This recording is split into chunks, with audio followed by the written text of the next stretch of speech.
আসসালামু আলাইকুম ভিউয়ার্স, আশা করি আপনারা সকলে ভালো আছেন।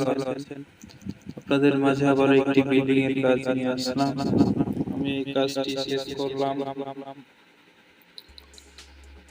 কানাইনগর, মুন্সিগঞ্জ। আপনারা কেউ যদি এই ধরনের কাজগুলো করাতে চান তাহলে আমার স্ক্রিনে দেওয়া নম্বরে যোগাযোগ করুন। এবং আমার কাজগুলো যদি ভালো লেগে থাকে অবশ্যই লাইক ও শেয়ার করে দিন এবং নতুন নতুন ভিডিও পেতে আমার চ্যানেলটি সাবস্ক্রাইব করে সাথে থাকুন। এবং যারা আমার পেজ থেকে দেখছেন অবশ্যই পেজটি ফলো দিয়ে রাখুন।